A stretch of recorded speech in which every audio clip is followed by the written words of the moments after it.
Oui, Seigneur, tu mérites l'honneur, tu mérites la gloire. Alléluia. Seigneur, nous voulons vivement te dire merci parce que si tu n'aurais point agi, nous ne serions certainement pas là ce matin. Et nos cœurs sont rayonnants de joie. Amen.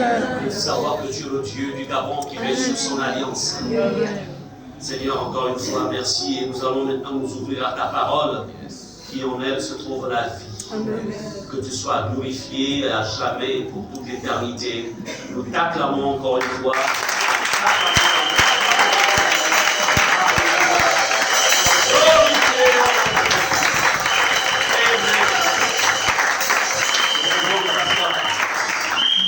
Gloire à Jésus.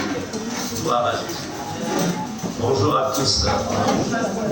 Gloire à Dieu. C'est toujours un plaisir de retrouver la maison. J'avais besoin de prendre quelques temps, d'être un peu à l'écart pour se ressourcer, se requinquer spirituellement.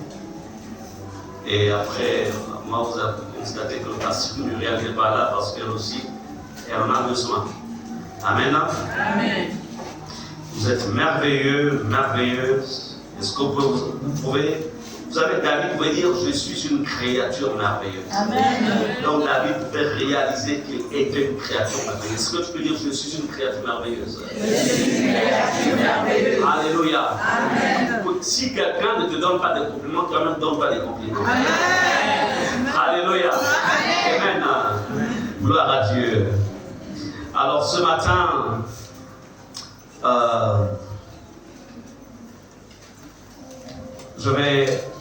mon message s'intitule les obstacles d'une rencontre divine sans impact, en fait, c'est ça comme ça. Ou alors, tout simplement, les causes d'une rencontre divine sans impact, tout simplement. On ne va pas rentrer dans le profond, c'est compliqué.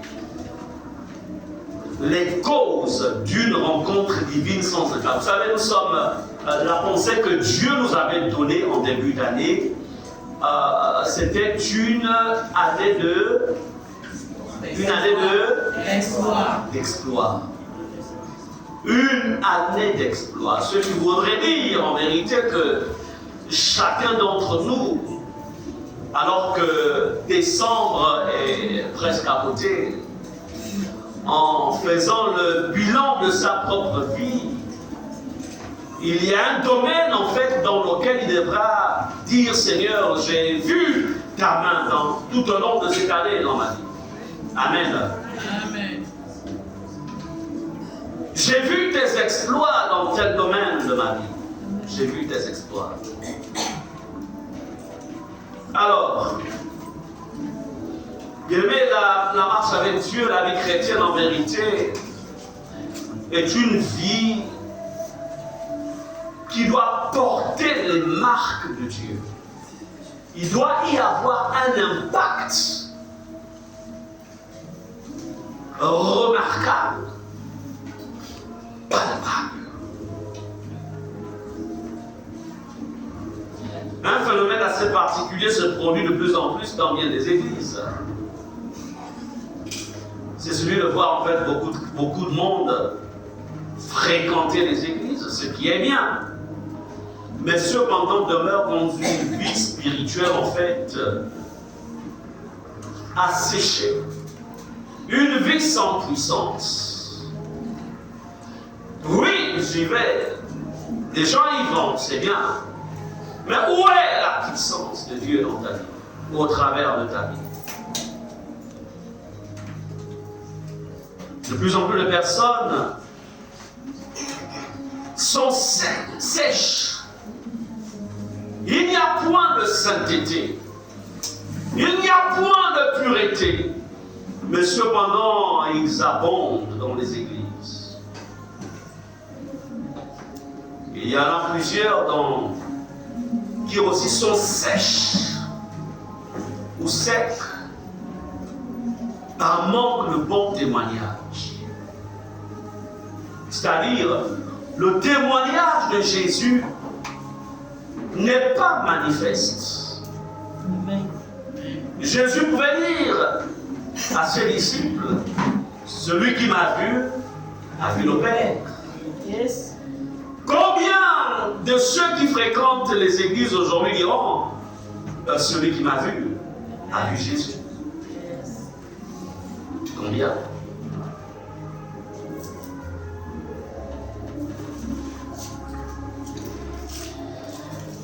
Alors, quoique plusieurs parmi ces personnes aient rencontré Jésus, elles ont fait une rencontre avec Jésus. Mais cependant, leur vie, pour certains, est sans impact. Alors c'est pourquoi ce matin, nous essaierons de comprendre, si c'est ton cas, quelle est la cause d'une rencontre divine sans impact? Quelle est la cause? Alors, essayons de définir ce que signifie le mot impact. L'impact, c'est l'effet produit par quelque chose. L'effet produit. C'est l'influence qui en résulte. Amen. Est-ce qu'on est ensemble? Donc, en un mot, l'impact, c'est l'effet. C'est l'influence ou le changement observable opéré dans la vie de quelqu'un. Le changement observable. Donc, retenons que l'impact, c'est l'effet produit par quelque chose, par une rencontre. Par exemple, un homme qui, on voit par exemple dans la Bible, cet aveugle de Jéricho, qui qui, tout au long de sa vie, était, en fait, là, il était mendiant. Alors, la rencontre de cet aveugle de Jéricho avec Jésus va créer un impact, lequel il partira du statut d'aveugle en un homme qui voit. Amen. L'impact.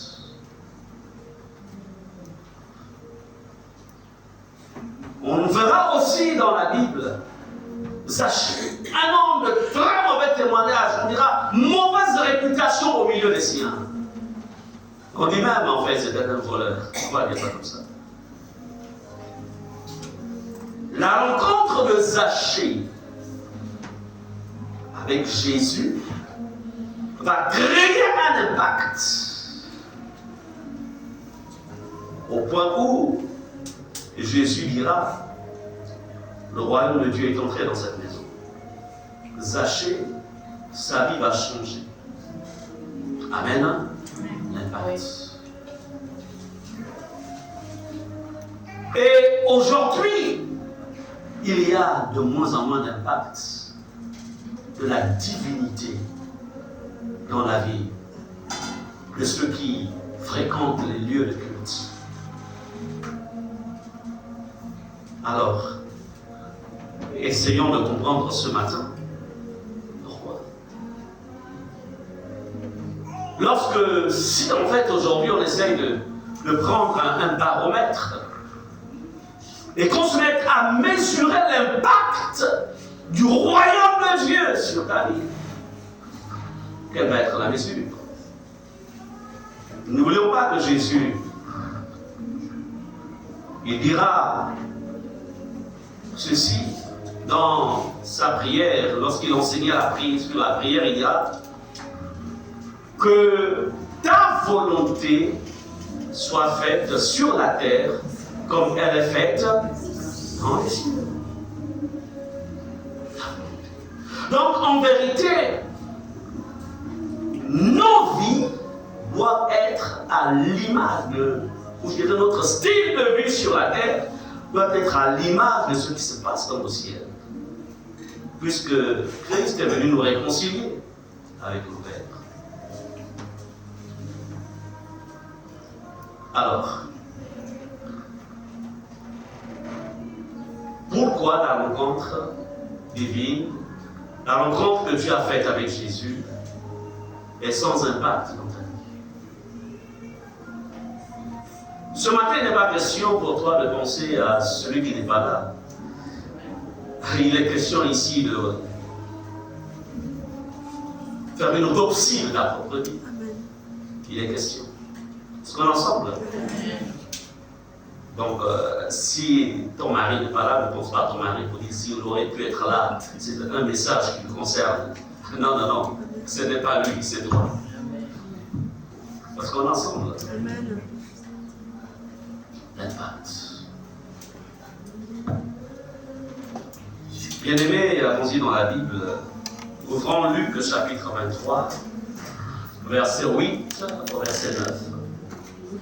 Luc chapitre 23, verset 8 au verset 9. Nous lisons ce qui suit. Lorsque Hérode vit Jésus,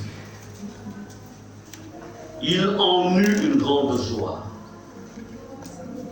Car depuis longtemps, il désirait le voir, à cause de ce qu'il avait entendu dire de lui.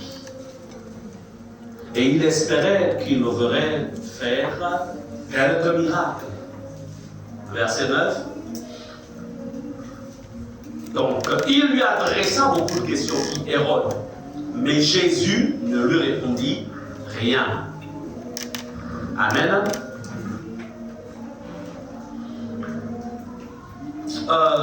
Écoutez, Église, comme j'ai l'habitude de vous le dire, l'un des buts pour lesquels vous avez donné votre vie à Jésus, ou l'un des buts pour lesquels vous venez ici à l'église, je voudrais vivement que le but principal soit celui de voir Jésus et d'échapper à la GM, d'échapper à l'enfer. S'il y a une toute autre motivation, dit Jésus, change mon cœur, change ma manière de voir les choses. N'oubliez jamais que tout ce qu'on peut expérimenter sur la terre, tout est passager. Amen. N'oubliez jamais que chaque jour qui passe nous rapproche de notre départ de ce monde. Amen. Ne l'oubliez jamais. Jamais. Chaque jour qui passe nous rapproche du retour du Maître. Ne l'oubliez jamais. Quelles que soient les difficultés que tu peux rencontrer dans la vie, ou quelles que soient les grâces ou les faveurs que Dieu peut t'accorder, n'oublie jamais que tout cela est passager. Il y a ce qu'on appelle les bénédictions de la terre. Je peux m'en passer, mais je ne voudrais pas m'en passer de l'éternité avec lui. Ne l'oubliez jamais. Ne vendez pas votre âme aux choses de ce monde. Ne sacrifiez pas votre éternité. Ne rendez pas vain la grâce de Dieu. Ne rendez pas vain le sang de Jésus qui coula pour ton salut. Ne rends pas cela. Amen. C'est pourquoi Jésus dira que sert-il à un homme de gagner le monde entier s'il va perdre son âme? Que sert-il à un homme? Jamais.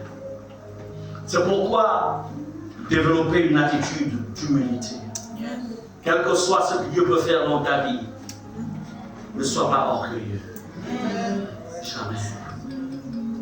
Amen. Amen. Nous avons ici ce roi, Hérode. Il entendait parler de Jésus. Jésus guérissant les malades. Jésus chassant les démons. Jésus pardonnant les plus grands des pécheurs. Il entendait parler de Jésus. Depuis son palais, il entendait parler de Jésus. Et il voulait vivement voir ce Jésus. Comme beaucoup ici, vous êtes là. Vous avez entendu parler de Jésus. Vous avez entendu parler de ce que Jésus fait. Il y a quelque chose qui a fait en sorte que nous soyons là ce matin.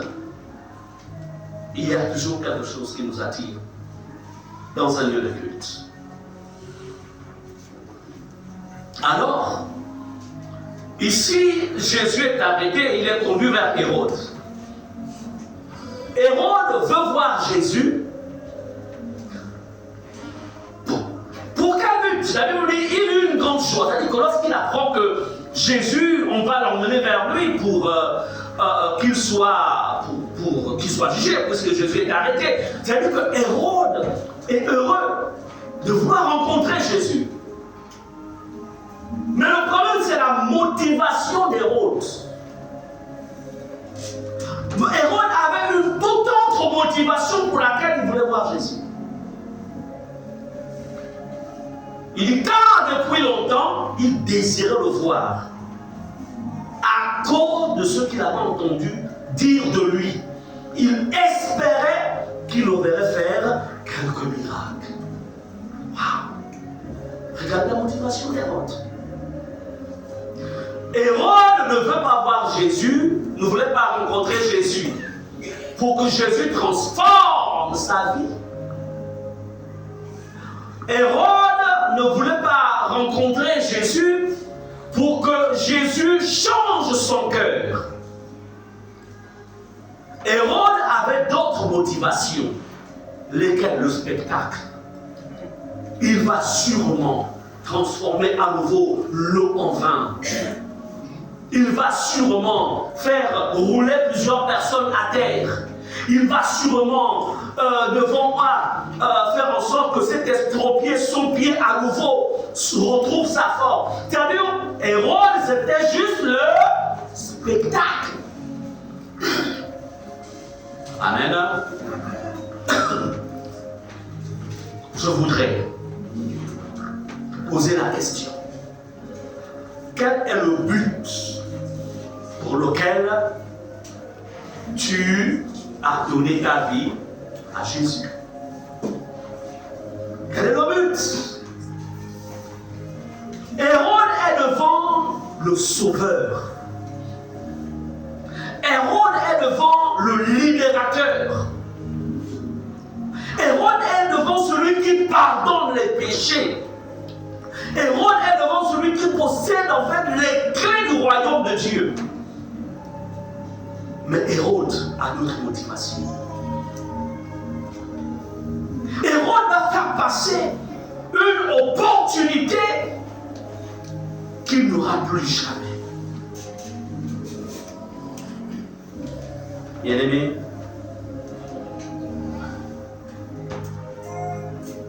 Hérode, combien d'Hérode nous avons dans nos églises? Et voyez-vous, Hérode ayant fait passer cette opportunité, sa vie sera sans, c'est-à-dire il ne va pas, c'est-à-dire que l'impact que Jésus aurait pu créer dans sa vie, il va passer à côté.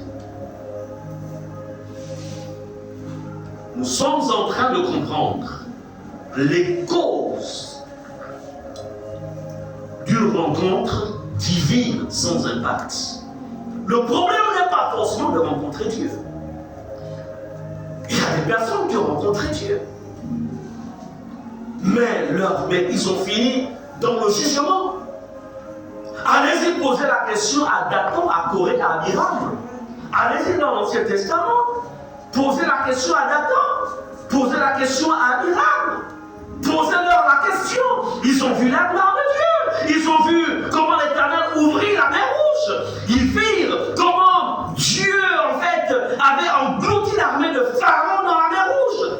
Mais, ils finirent comment? Par le jugement. La terre s'ouvrit et les engloutit tous. Pourquoi veux-tu voir Dieu? Pourquoi veux-tu voir Jésus? Et le peu que tu connais de Jésus, qu'est-ce que cela a impacté? Quel est le domaine qui a été impacté dans ta vie? Quel est le domaine? Beaucoup laissent passer Jésus. Ils le rencontrent. Ils veulent voir Jésus. Juste pour des miracles. Parce que ma vie doit changer. Je veux partir du niveau le plus bas au niveau le plus haut. Beaucoup de personnes cherchent Jésus. Tout simplement pour des motifs, en fait, matériels. Mais je voudrais vous dire une chose. Le tout n'est pas de voir Jésus. Il faut se laisser impacter par Jésus. On va faire le Seigneur.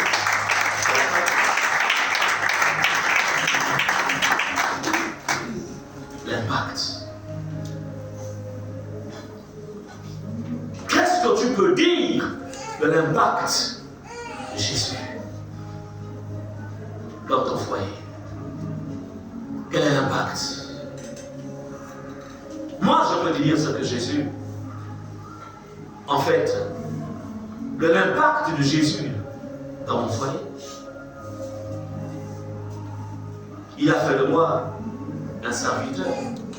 Parce que la Bible dit que le plus grand parmi nous sera le serviteur. Amen.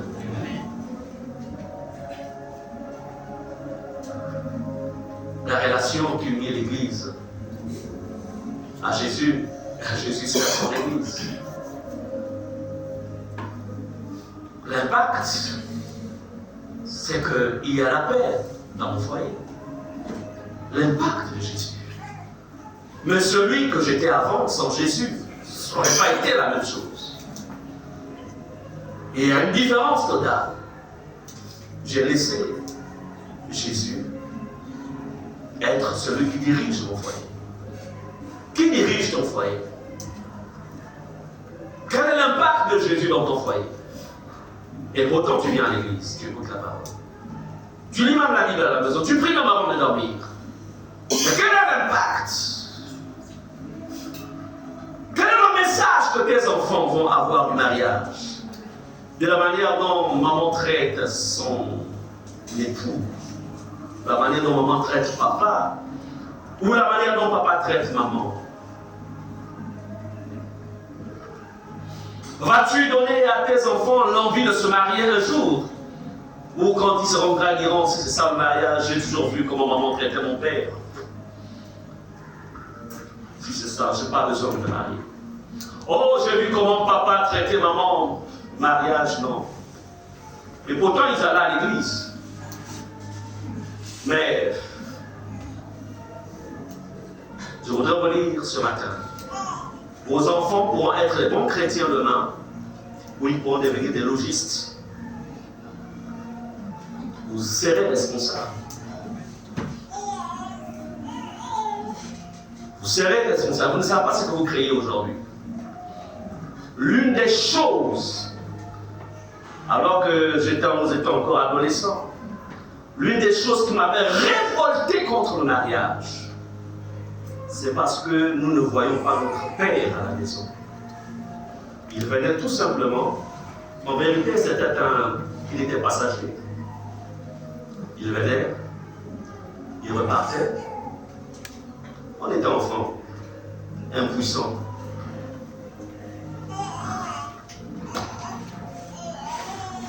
Il n'y avait pas de communion. Il n'y avait aucun message. Bon. Mais le problème, c'est qu'on ne reste pas enfant. On grandit. Il y a une autre éducation à l'extérieur. Et puis, on commence à embrasser, avoir d'autres types d'éducation et d'influence. Et cela va me rattraper. Parce que le cadre familial ne m'avait pas donné, n'a pas été une réponse à ce qu'un enfant attend d'un père. Nous l'avions. On voyait tout simplement une mère qui se battait tant bien que mal. Et cela va révolter mon cœur. Je vais devenir un mafieux dans le mauvais sens. Mais béni soit le Seigneur qui va me rattraper à 21 ans.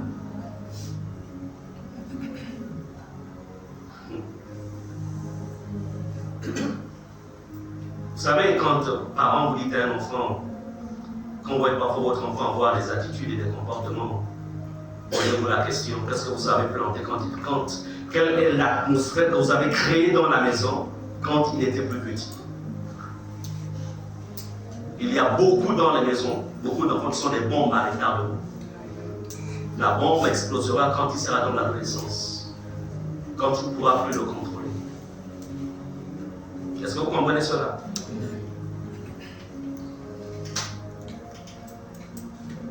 C'est pourquoi lorsque je me suis marié, j'ai dit Seigneur Jésus. Déjà, je ne suis pas marié n'importe qui. Il fallait que je trouve une femme qui sera pour moi une femme de paix. Une femme, en fait, qui fera en sorte que, au niveau de l'éducation des enfants, en fait, que chacun puisse donner ou jouer son rôle. Parce que je sais ce que j'étais sans Jésus. Je vous parle de cela par rapport à l'impact du Christ. L'impact. Je suis en train d'écrire un livre. Et il sortira certainement d'ici là. Parce que l'histoire de ma vie, vous ne la connaissez pas.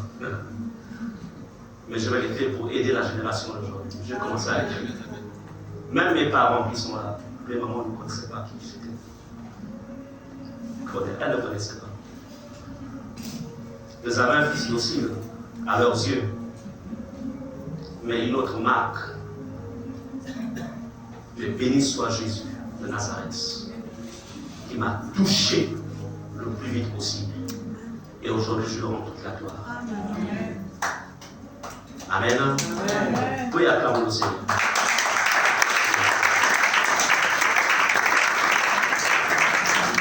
Je vous parle d'une vie d'impact. Soyez des instruments d'impact. Amen. Instruments d'impact.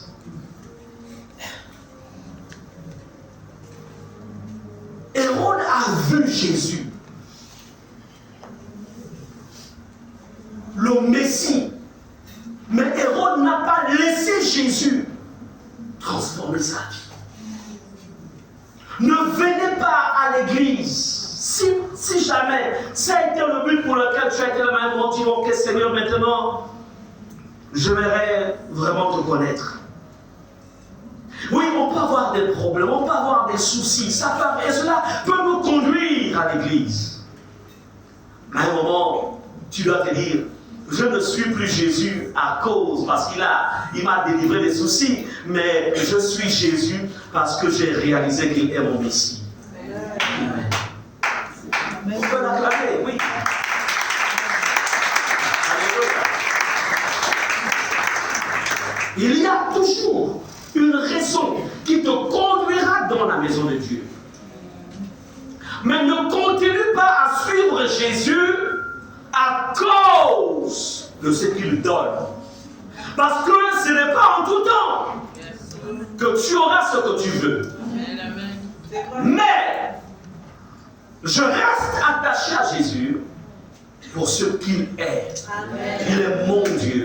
Il est mon libérateur. Il est mon sauveur. Il est mon maître.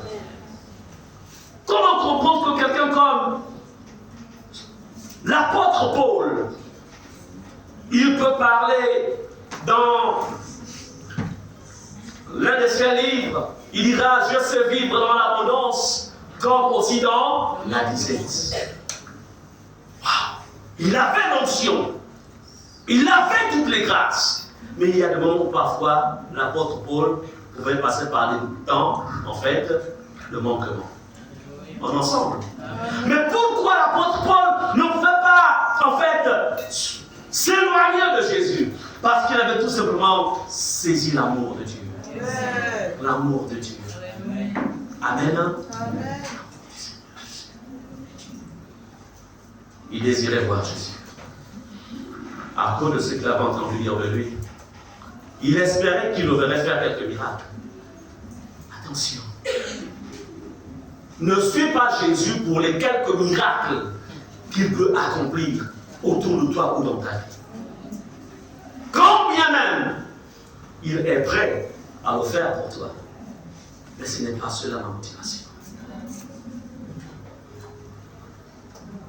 Et regardez au verset 9, Jésus discerne le cœur d'Hérode. Puisque Jésus est là. Remarquez que Hérode n'était pas comme ce brigand sur la croix.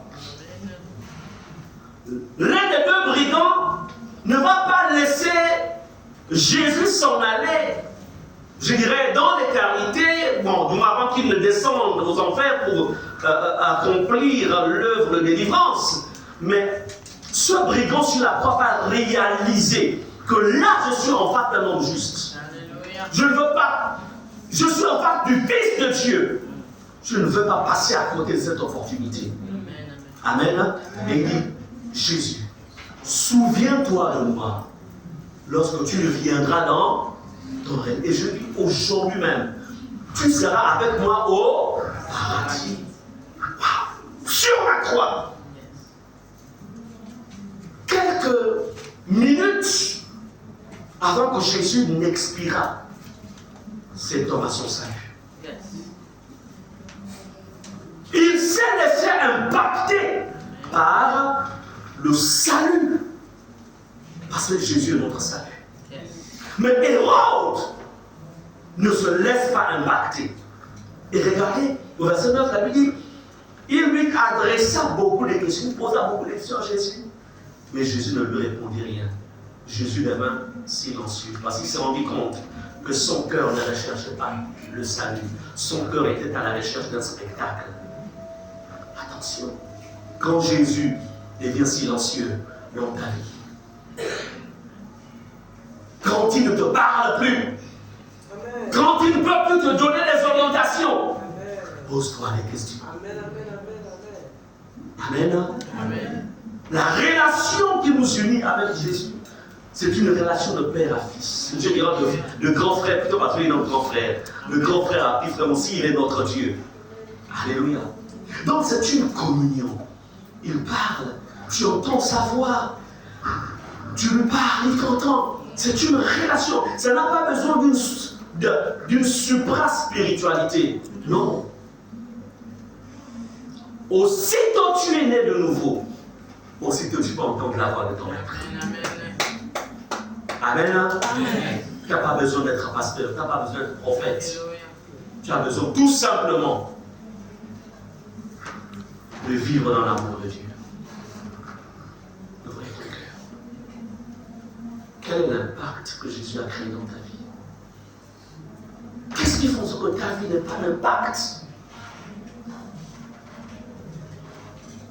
Bien, on va se rendre dans l'évangile de Jean, verset 6 à 24, jusqu'au verset 66, mais vous lirez tout cela à la maison, j'y lirai quelques références. Jean chapitre 6, verset 24. Nous sommes en train de comprendre en fait quelles sont les causes d'une rencontre divine sans impact. On va se rendre compte que dans le cas d'Hérode, le problème c'est qu'en fait Hérode était allé à la recherche de pas des miracles. Il cherchait en fait le changement de sa vie. Il cherchait en fait tout ce qui est extérieur. Il cherchait tout ce qui était passager. Il n'était pas à la recherche de ce qui est éternel. Il ne recherchait pas ces choses-là. Et ce qui est une erreur. Alors on va essayer de comprendre aussi dans Jean chapitre 6, verset 24. Les gens de la foule, ayant vu que ni Jésus, ni ses disciples n'étaient là, montèrent eux-mêmes dans ces barques à Capernaum, à la recherche de Jésus. Jésus leur répondit, en vérité, je vous le dis, vous me cherchez non parce que vous avez vu des miracles, parce que vous avez mangé des pains et que vous avez été rassasiés. Jésus leur dit, verset 35, on va verset 35, on descend, je suis le pain de vie. Celui qui vient à moi n'aura jamais faim. Et celui qui croit en moi n'aura jamais soif. Alors, on va d'abord s'arrêter au verset 26. Nous remarquons ici, donc, cette foule qui sur un, ils ont cherché Jésus. Comme on lisait un peu plus haut, ils ont tout fait pour trouver Jésus. Comme beaucoup parmi vous, vous cherchez Jésus dans le jeûne, vous cherchez Jésus dans la prière, vous cherchez Jésus dans une prière vraiment assidue, c'est bien. Eux, ils ont cherché Jésus. Ils comprennent que Jésus est de l'autre côté du lac. Alors qu'ils le retrouvent. C'est bien. Chercher Jésus et le trouver, c'est bien. Et par la suite, ce qui va se passer, c'est que, bon, Jésus va en fait les nourrir, et puis ils vont être rassasiés de grâce et de faveur, ils vont manger, etc. Donc, et Jésus leur dit, vous savez, vous me cherchez en vérité, c'est parce que vous avez mangé des pains. Comme pour dire, vous me cherchez parce qu'en fait, ce à quoi vous aspiriez matériellement vous a été donné. Alors, regardez la suite. Et comme je vais encore me répéter en ce qui me concerne, je pose la question, pourquoi cherches-tu Jésus? Pourquoi cherches-tu? Pourquoi viens-tu à l'église? Pourquoi? Pourquoi es-tu là ce matin? Est-ce parce que tu as mangé des pains et que tu as été rassasié? Mais on va se rendre compte que, vous savez, beaucoup, il y a quelque chose que je m'enseignais là-dedans, il me disait, tu sais, quels que soient les miracles que je peux accomplir dans la vie des gens, Mais si ces personnes n'ont pas réussi à saisir mon amour, elles s'éloigneront de moi. Alléluia. Donc, même si la personne était dans la boue, dans la poussière, et que Jésus visite cette personne, si cette personne ne saisit pas l'amour de Dieu, si elle n'ouvre pas son cœur et laisser Jésus prendre la place qui lui est due, plus tard cette personne s'éloignera de Jésus. Amen. Est-ce que vous comprenez cela? Amen. C'est pourquoi je voudrais vous dire une chose. Il y a beaucoup de personnes qui disent, je ne comprends pas ma vie là, ma vie, je ne comprends pas le temps, je fais ça, ma vie. Le problème, ce n'est pas ta vie. En un clic, Jésus change ta vie. Mais pourquoi il ne la change pas en un clic? Mais parce que tout simplement, vous savez une chose. Il y a des élévations qui peuvent être des occasions de chute pour plusieurs. Ça joue. Il est mieux que tu gagnes 300 000 francs par mois que de gagner 1 million de francs. Yes. Parce que quand tu gagneras 1 million de francs, en vérité, tu viendras même à l'église. C'est vrai ça. Alors qu'avec les 300 000, tu continues à jeûner, à prier. Amen. Est-ce que vous comprenez cela? C'est juste une image que je donne. Quel que soit l'amour que quelqu'un peut avoir de son enfant, vous êtes d'accord que s'il n'est pas mature, il ne peut pas aller l'inscrire à notre école et dire allez. Comme ça, au moins, je commence un peu à me fatiguer, tu vas me conduire, mais la 27, il va faire les... Quand tu seras seul dans le véhicule, il va mettre, il se retrouve à 120 à l'heure et puis tu vas pas seulement moyen rentrer quelque part. Dans un fossé. Le père dira, il n'est pas encore mature.